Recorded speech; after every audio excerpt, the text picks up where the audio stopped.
little den and my first introduction with these little cubs. Apparently born to a Ribbon, who I thought was a male, but apparently is not, because she's produced 2 babies, and we know that, Brian, males can't do that, only females. But what's interesting here is that I think these cubs are older than I thought they were, and I don't think that this is their first den. You can see the spots already starting to come. They're losing their black coats already, and therefore I think they must be at least 6 or 7 weeks old. But they've been here for a week or so already, so maybe up to 8 weeks old. I mean, I find it difficult to believe that they're that age, that small, but they're just a bit spotty. And so I suspect that they were born in that den not far from here, that Herbert saw the female at just that one time on the banks of the river, and then I think they moved up here. Oh, this is just fantastic stuff. How wonderful to spend time with hyenas again. A very rare privilege, of course, these days. It didn't used to be. It used to be commonplace. No longer.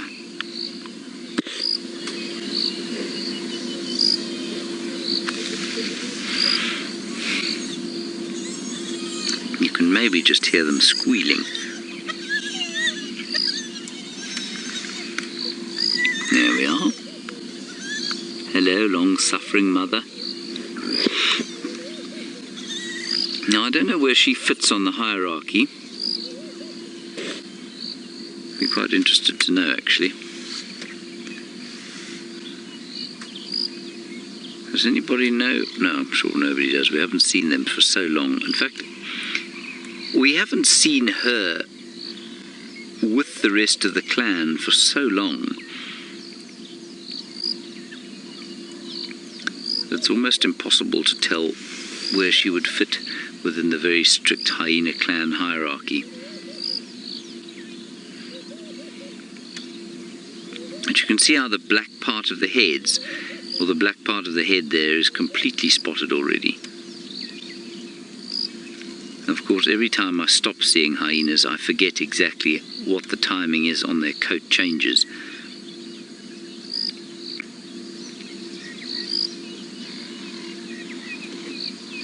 Yes, I can definitely tell you for sure that I will be spending a lot of time around here over the coming weeks. As I've no doubt will Jamie Patterson.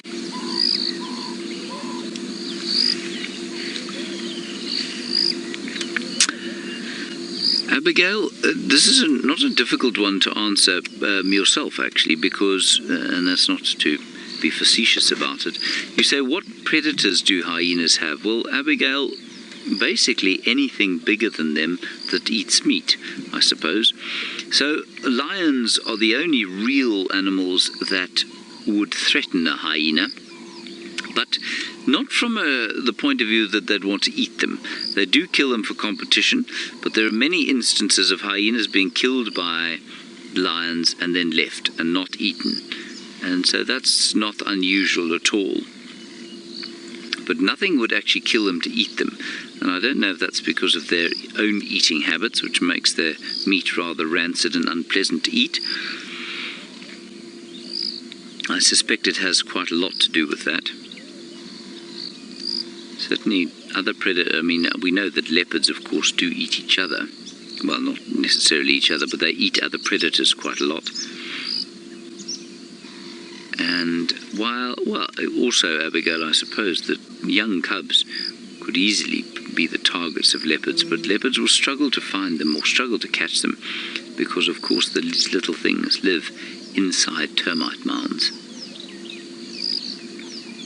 And so they're very good at staying away from predators.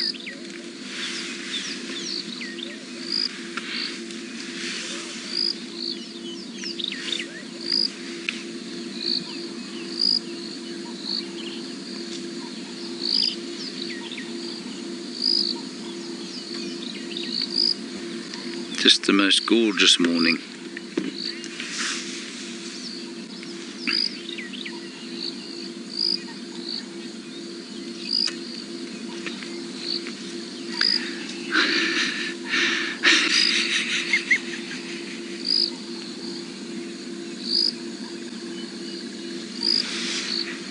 Hello, Andy and Julia, all the way from Los Angeles. I know that we're supposed to be very serious about topics like this and treat them as purely biological sort of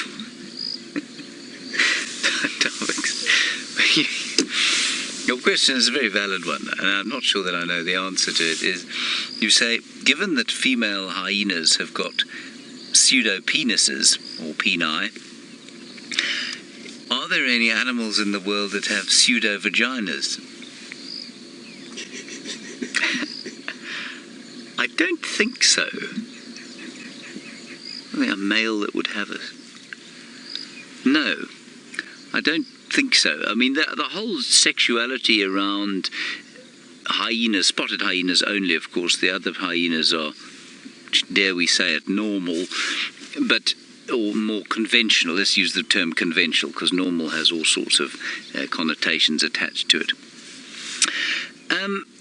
Only the spotted hyena has that, and I don't know of any. I certainly don't think that a pseudo-vagina exists in the natural world, and I'm just trying to think if there are any other animals who have this kind of setup. And for those of you who are perhaps new viewers, let me just go through it very briefly for you. The spotted hyena, of course, is the female has more testosterone than the male. She's much bigger than he is, completely dominant over him. And her clitoris has enlarged into what we call a pseudopenis, and the urethra actually runs through that enlarged clitoris. In other words, she urinates through it, and therefore she also, and the birth canal does as well, so she gives birth through that as well. Now, we're not entirely sure as to why this has developed, whether or not it's a function of the fact that she has so much testosterone, which has obviously beneficial effects. She's able to dominate the males. There's no point in the males being dominant over the females, because the females play a much more important role in the population expansion of hyenas like this, and that's therefore surprising, of course, that there aren't other mammals that have this strategy. I don't know of any. But the interesting thing about the pseudopenis is that it almost behaves in the opposite fashion to a male one. It doesn't become engorged during mating. It does precisely the opposite. It goes internal so that the male can have access, and the same goes for when they give birth. But when they do give birth, it's incredibly dangerous, and often the first litter doesn't survive. Often the first litter of cubs will die, especially to a low-ranking female, because the process of giving birth to them is so dangerous for the female. And it will often rupture and cause her great pain. And so the reason for it, I suspect it's not enough of a disadvantage for it not to be, not to be useful, and not enough of a disadvantage to outweigh the advantages of the increased testosterone, but it certainly is a disadvantage. And of course, in human beings, birth is tremendously difficult, much more so than for most other mammals. And that's a function of the fact that we are bipedal, and our brains are so big, and we are one of the only mammals that gives birth through the hips as opposed to out the back of them. And so the advantages of being upright and having a big brain are far outweigh the disadvantages of the dangerous birth. So I think, the enlarged pseudopenis is probably a disadvantage to it, but not enough of a disadvantage to make it outweigh the advantage of the increased testosterone. Thank you very much for that, Andy and Julia. Now, Taylor has got herself some feathered creatures, some feathered friends, and of course, in mammals, it's very unusual to find a larger female than male, but in birds, and perhaps the ones that Taylor has, it is not unusual at all. There we are. We had the hyena cubs. They've now disappeared.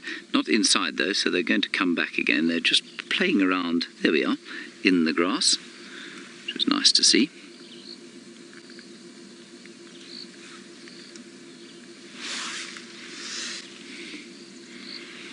That's very sweet, actually. I can't actually see what's going on. I'm going to have to sit up a bit without them seeing me and getting a fright. There we are. I'm now now about the same size as Brian, so they should be all right.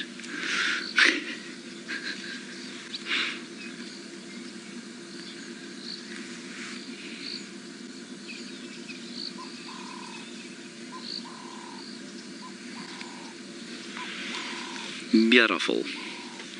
I think it's worth staying here, everybody, for a little while, just because it's such a rare experience these days to spend time with hyenas.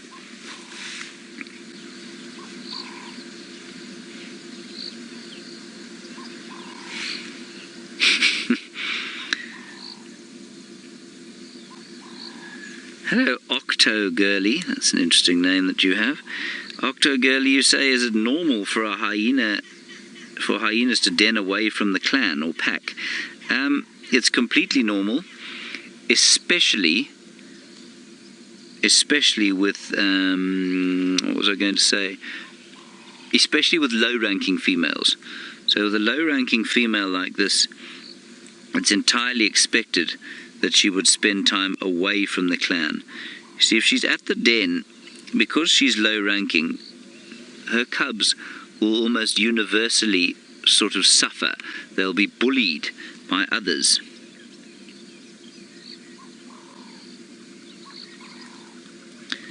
And so when the low-ranking females give birth, this is normally how they do it. They move away from the clan. Although we did see the matriarch of this clan do exactly the same sort of thing. She moved away as well. Last time she gave birth in this den.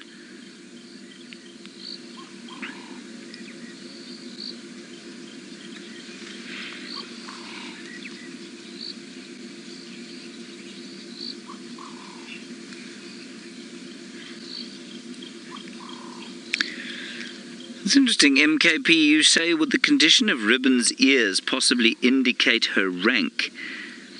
MKP, it's possible. I mean, I don't think she has a particularly... I don't think she's that low ranking. But, no, you know, the condition of her ears would actually be indicated far more by her...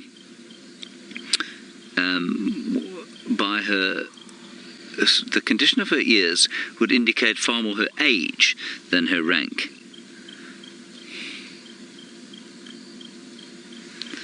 Yeah, so I don't think it's I don't think they're indicating her. I don't think they're indicating her rank. Much better indicator of her rank is her position here. But I'm not sure that we're right about that. I suspect it'll be great when she does move back to the a main den, assuming that it's here, of course. I think then we'll get a much better idea of her rank.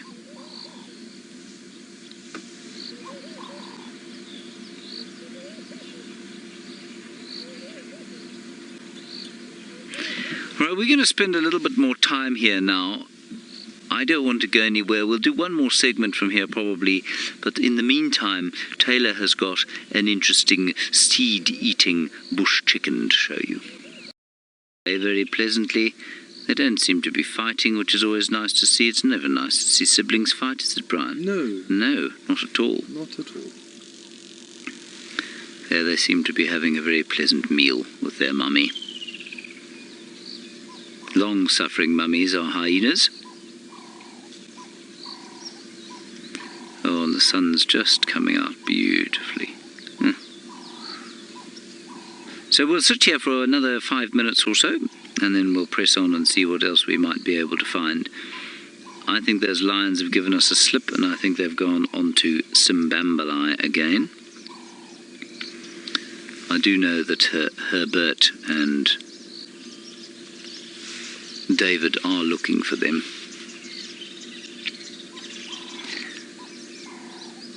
Oh, it's so nice to have them back with us, isn't it?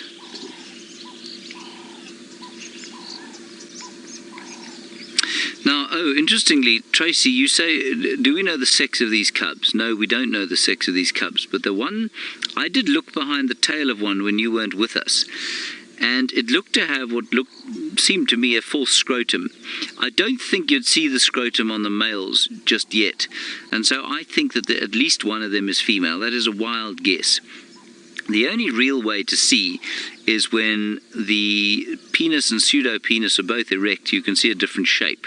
At the males is pinched at the end, and the females tends to be very straight. That's the only real way to tell. But I think we have one female there, which would indicate that we may well have another male. Often the females do, of course, kill each other, but she's low ranking, so they probably wouldn't. So, I mean, it's all rather wild guesswork here. I'm going to say at least one female and possibly a male. But I certainly wouldn't put my head on a block, as they say. One should never put one's head on a block, Brian. No. Who knows when the executioner's axe might fall.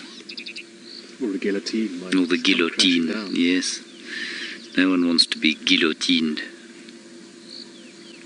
Not a nice way to go, really. No. Although quite quick, I suppose. Terrifying beforehand. Yeah. Yes.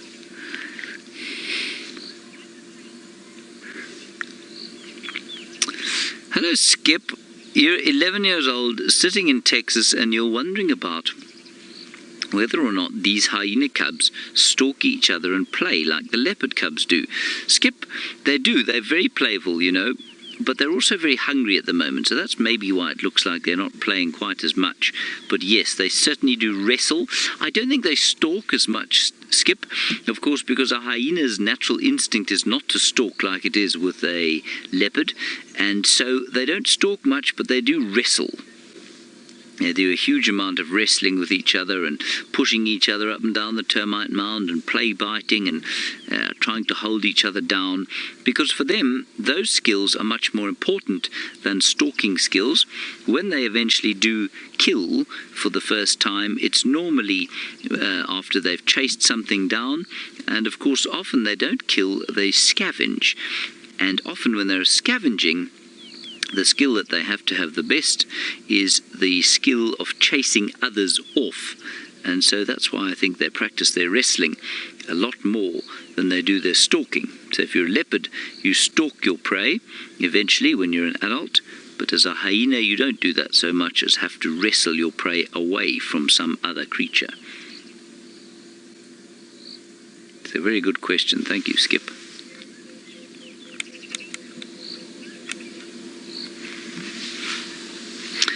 Hello, Athena. Athena, just remember, these are not cubs, they're pups. At least they're not pups, they're cubs. Remember that, everybody. Young hyenas are cubs, not pups. You say, when will they go on the hunt? We reckon about 8 months they start to leave, going up and down.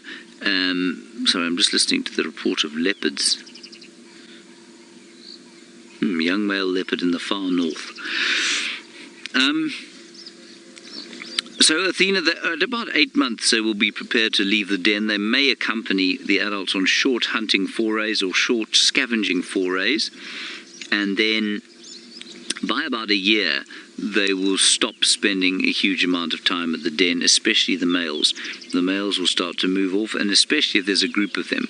Now I suspect there is a central den at which this hyena clan is living at the moment. It's just not on this property right now. And she will move back there, and then these two cubs will establish themselves in that clan hierarchy. They unfortunately, well, much like humans actually, will inherit their parents' rank, so there's not much they can do about their own rank. And they'll slot into the hierarchy, and the relevance of that, of course, is that the males will disappear off. The higher ranking they are, in fact, the more likely they are to leave. The lower ranking they are, the more likely they are to stay. Is that correct? Yes, that is correct.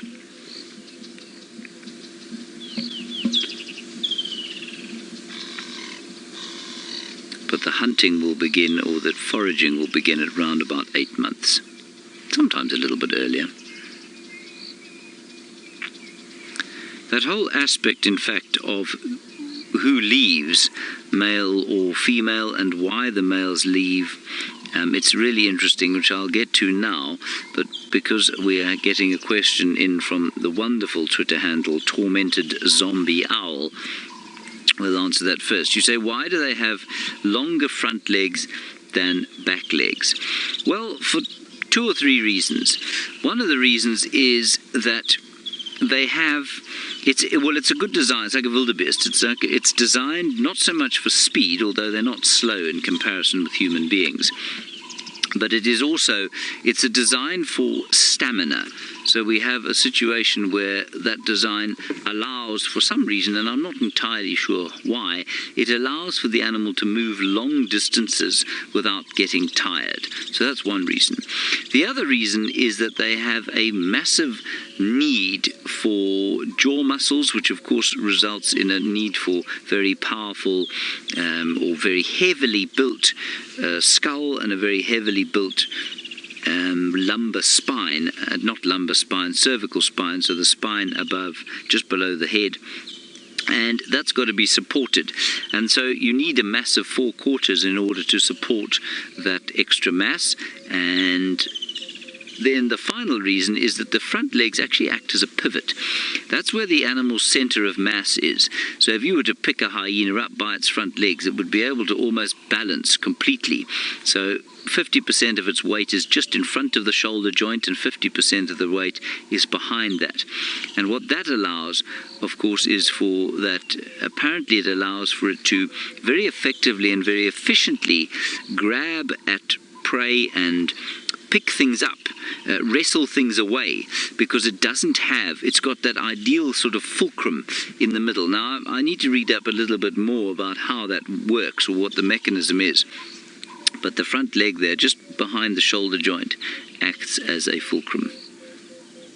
So I hope that sort of answers your question, Tormented Zombie Owl. The last thing I wanted to get to here is the dispersal of the males.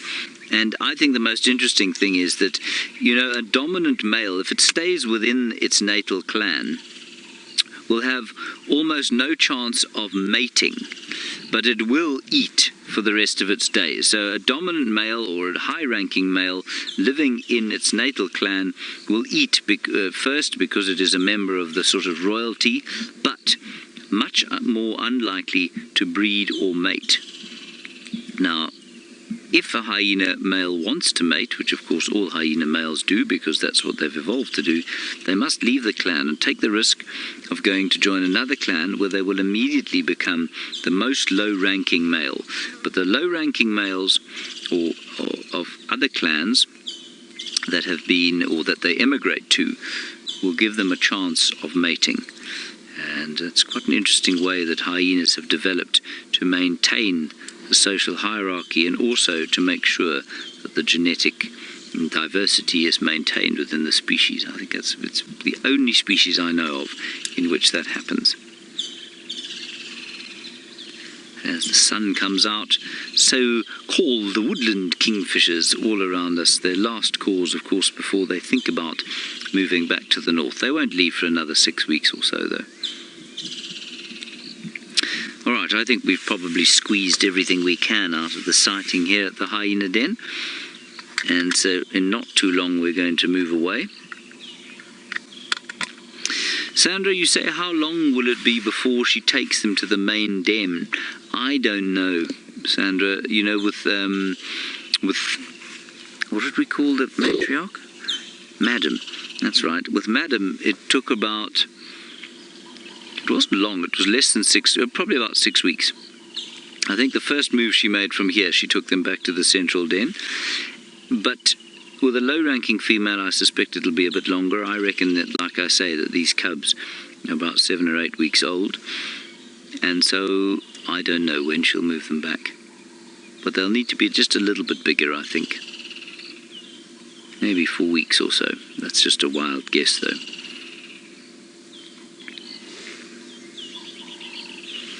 Alrighty. Okay, we're going to head out of here now, like I say. I'm not sure where those lion tracks have gone. I think we might go and do another little foray and see if we can't perhaps pick up on Shadow's tracks. While we do that, David is not far over the back of my left shoulder, and he'd like to show you something.